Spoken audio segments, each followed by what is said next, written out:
afternoon. Welcome back to the Mentoring Matters series. My name is Katherine Aguirre, and along with Adelina, Holguin, and Danielle Morales, today we'll be addressing equity and inclusion in mentoring relationships.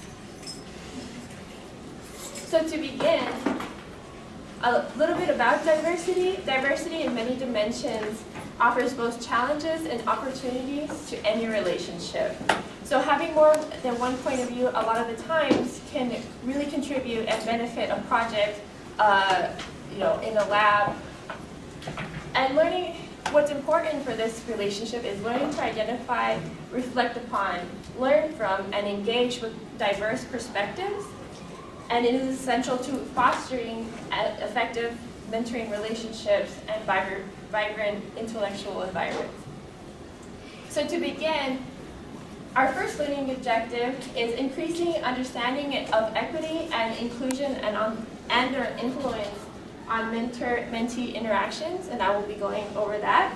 Adelina will be going over how to recognize the impact of conscious and unconscious assumptions, preconceptions, biases, and prejudices on the mentor-mentee relationship, and also how to acquire skills to manage them.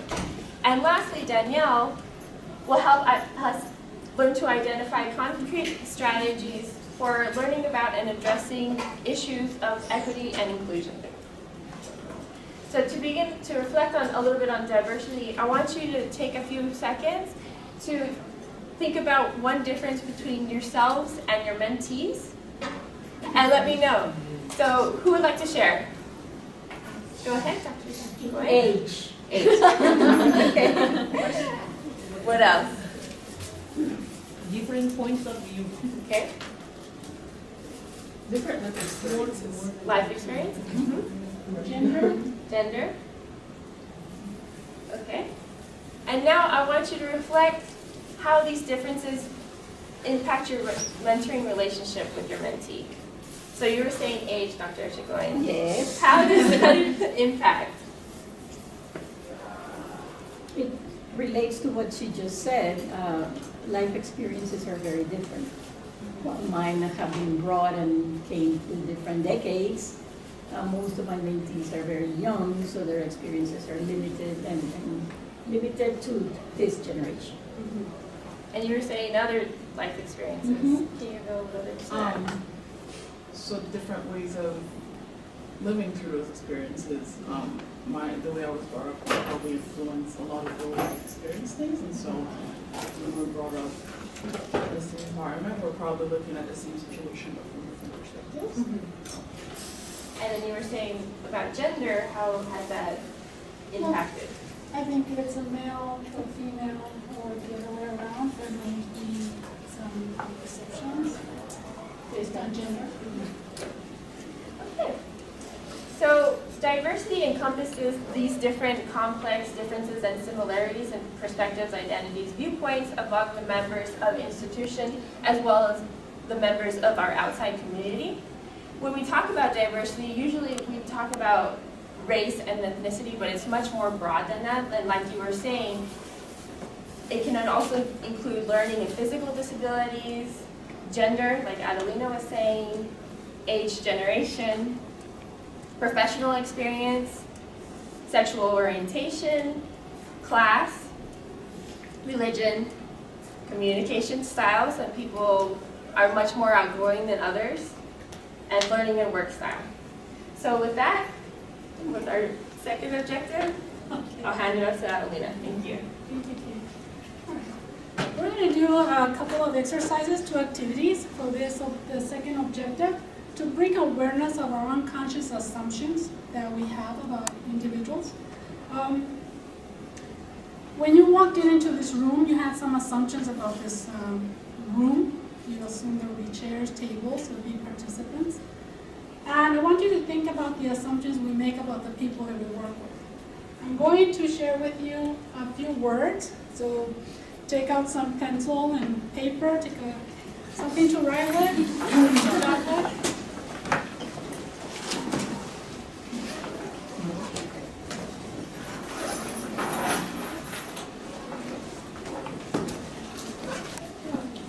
going to show you a word, and I want you, the first image that comes to your mind, describe it in 2 to 3 words. This is going to go fairly quickly so that you don't add more to that list of the description. I want your first impression. So when the word comes up, that image that comes to mind, describe it in 2 to 3 words. All right? Everyone ready? Cook, mountain climber, caretaker, politician, researcher, graduate student, undergraduate student, principal investigator. Let's consider these words that are on your screen. Let's focus on undergraduate student. What are some of the things that came to mind? I'm going to jot them down. Young.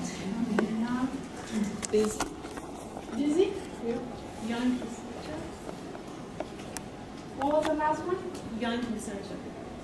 A young researcher. Young researcher. A young researcher. So separate from this one? Young researcher. How about one more? Meet new people, like they meet a lot of new people, like undergraduate students at the university. Meet new people? Yeah. Yeah. They make new friends. Make new friends. Make new friends.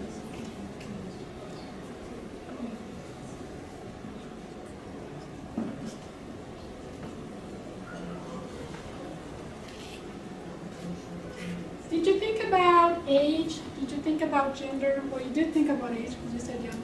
But what about gender? What about ethnicity?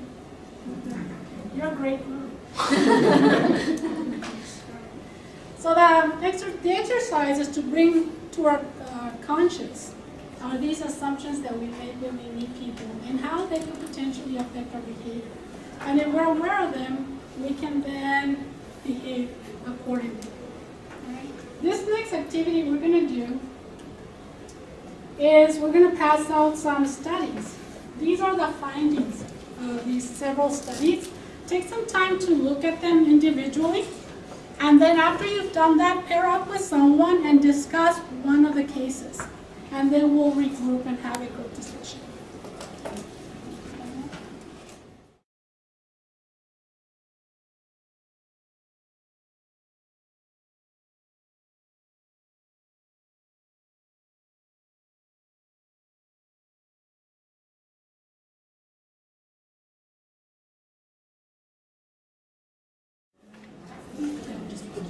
All right, so can we have a discussion? Have you gone over one study with the person sitting next to you? These studies highlight the enculturation and how that can affect our mentoring relationships. So I'm going to ask you a series of questions, and hopefully those things that you've discussed, we can bring them up. The first thing is, what was your initial reaction to the studies in general? Disappointed. Sorry? Disappointed. Disappointing. Yeah, shocked. Shocked. Not surprising.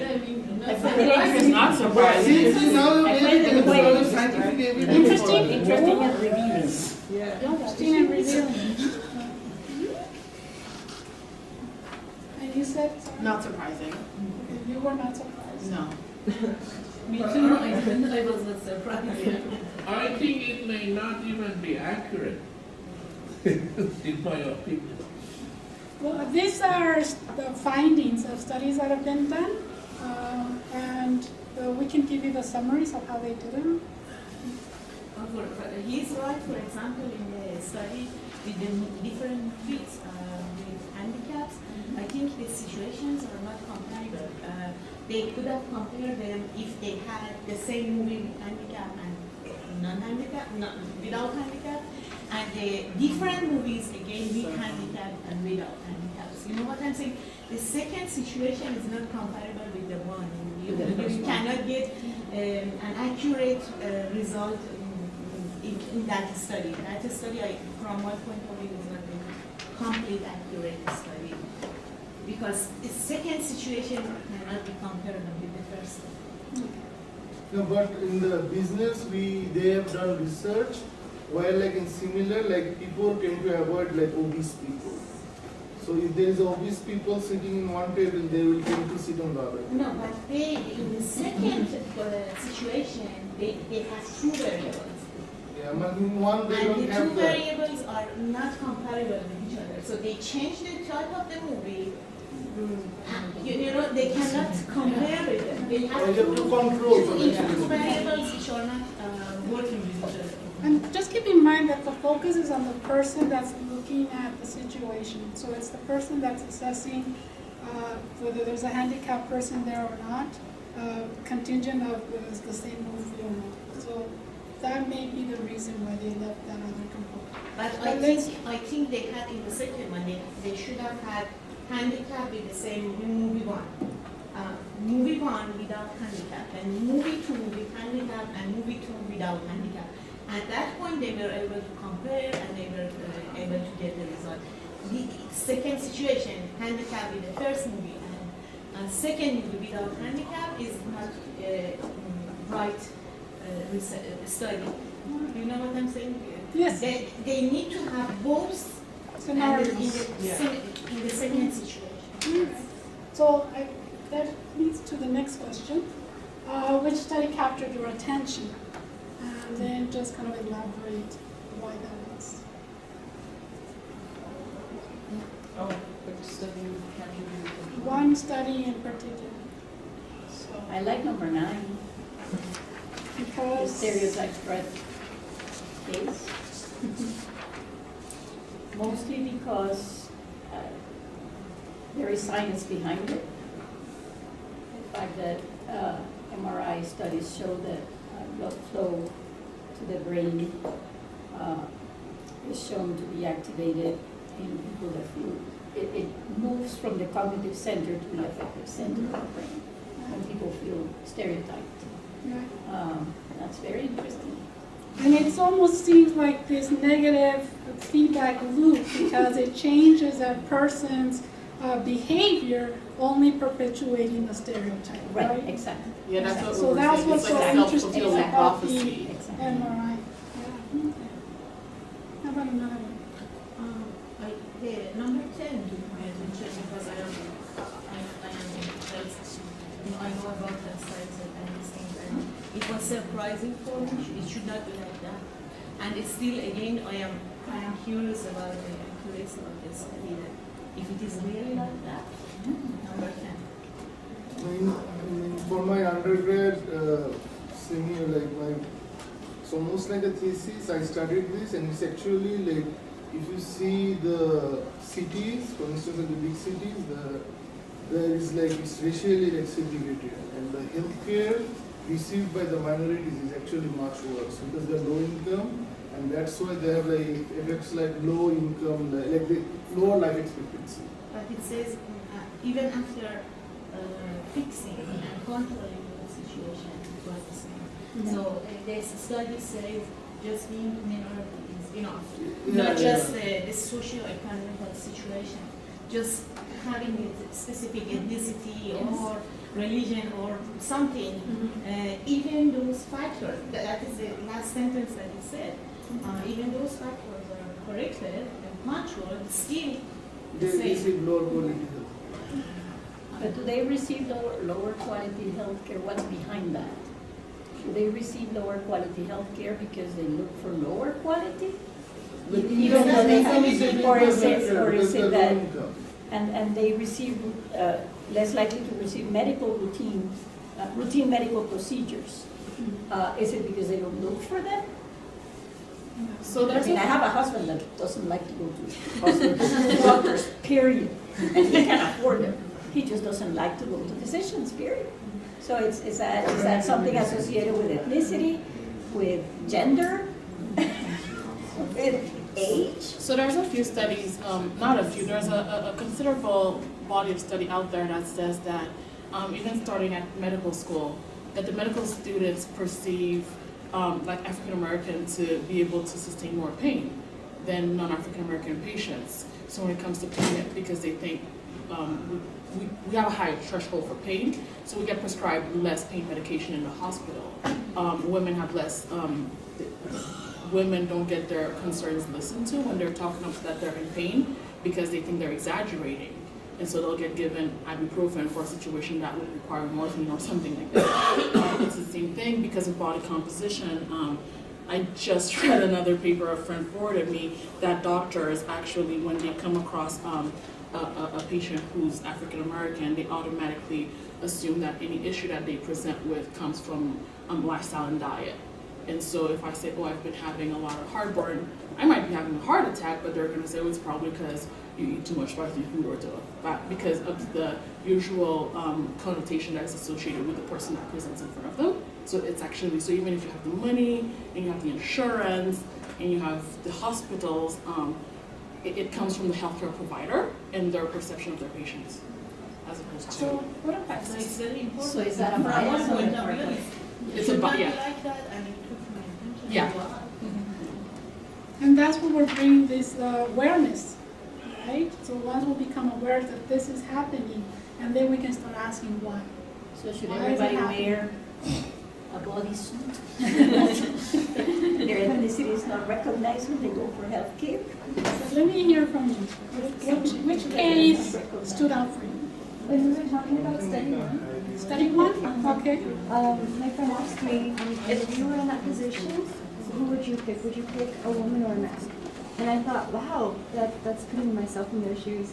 And I was telling him that it all has to do with like my experience between men and women that will affect my overall decision.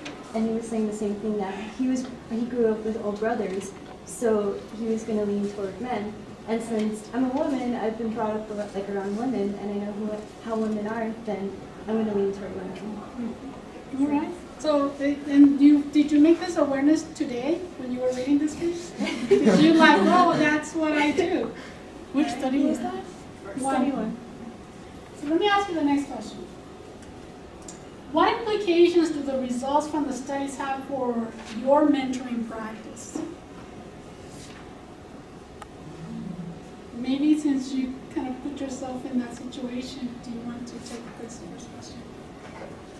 I guess for me, I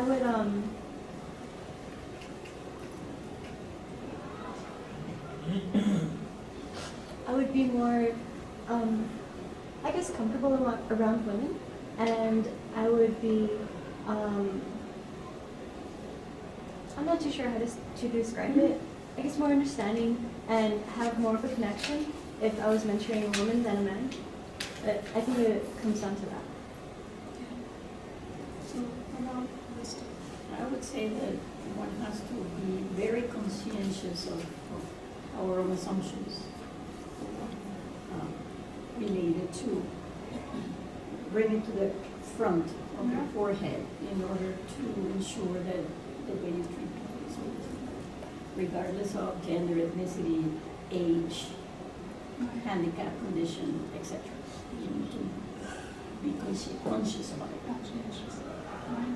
And remember, these are assumptions we make unconsciously, and unless we have a conversation, they won't naturally come to our consciousness. So these are the conversations that we have to have. Actually, for me, not.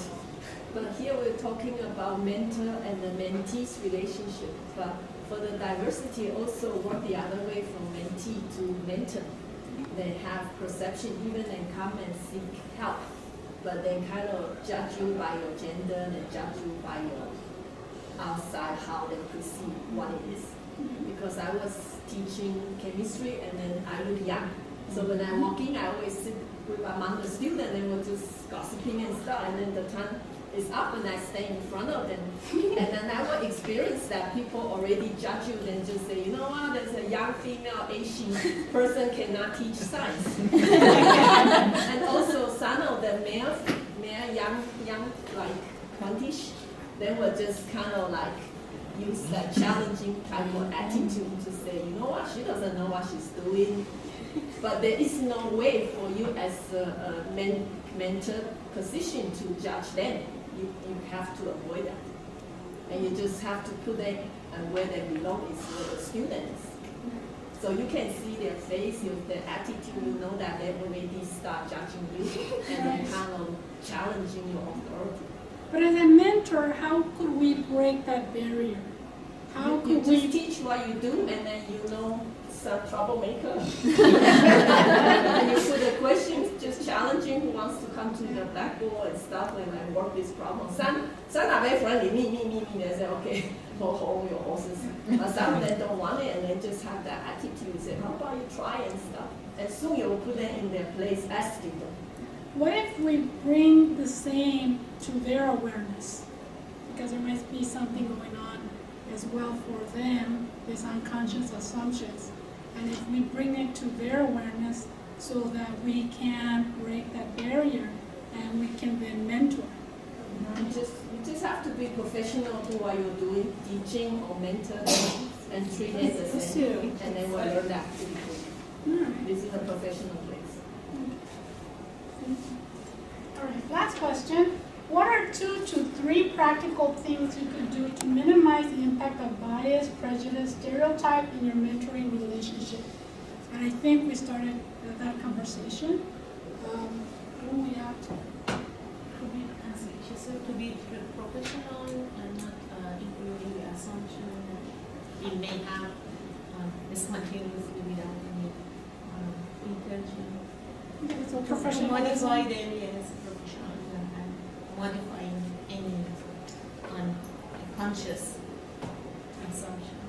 Yeah, but how do you, like, for instance, like when I was a mentee and my mentor, like the power distance, for instance, power distance not because of the age, because of the experience, and they have 10 years of research experience, whereas I don't have none. So there is this huge power distance. How do you minimize it? I don't think you do. The power between the mentor and the mentee. Because like the mentor is so experienced, like the 10 years of like research experience, and you have like the mentee has like almost no research experience. Right. So there is this huge power distance. So how do you minimize it? Okay. Well, there could be different strategies. Would you be uncomfortable if they called you by your first name, or would you, if it was a graduate student? Sometimes that minimizes that barrier because they start to feel there's something that there's a commonality when you become first name basis. Also, there's been suggestions when you're maybe going to a talk, with walking there, having a conversation. They probably not want that it's academic. We'll kind of break that barrier and kind of see each other more for the person that you are. Those are a couple of things that come to mind. But maybe you can share something else. So I don't think the barrier of the high knowledge that the experienced researcher with respect to the mentee can be broken, but like she said, the personal barrier, so that your mentee realizes you're a human being like anybody else. Inviting your mentees to your home for, a dinner, or going out to, I don't know, Carlsbad Caverns or something with your group, so that you share an experience completely outside of the research environment. And then that makes you a mentor that then you can relate what you have to share to that mentee, because that mentee is not feeling like you're that far a distance from them. Did you want to share? Okay, one more contribution to this discussion. I think the way to minimize the impact of bias for me is I slow down myself. I think sometimes we just very jump to make a assumption, make a conclusion. Sometimes when I get too frustrated, I don't reply to emails right away. I give myself 5 minutes, 10 minutes to calm down and think about it again. And I say, okay, actually, maybe I was wrong. Maybe I just assumed this person maybe you shouldn't mean that. So I think we just maybe slow down and then make a conclusion, make a assumption. That's a great advice. All right, so this is the last part of this bringing awareness to unconsciousness. So I'm going to turn it over to Danielle. Okay, again, thank you for coming to this workshop this Thursday afternoon. Thank you for spending time sitting here talking about mentoring, because mentoring it is very important. Usually for the previous workshops, we talk about how to keep a good relationship with the mentor, and how to become better communicators. But today we'll talk about a very special topic, diversity, and how to handle diversity. And I really like your comments about, actually it's also for both mentor and mentee. Mentors are also facing those problems. Also, as a female, as an Asian, I face that too when I teach. First day I walk into the classroom, I can tell from the face they're disappointed. Oh my God, Asian Chinese must be boring and mean. So you can say that, but as you said, we just do what we teach. We try our best, and slowly they will know you. They will know you as a person, and they will build a better relationship. So we did some practice. We learned different studies. Now let's really use a case to think about how can we address those issues in a relationship with an undergraduate student, mentoring relationship with the undergraduate students.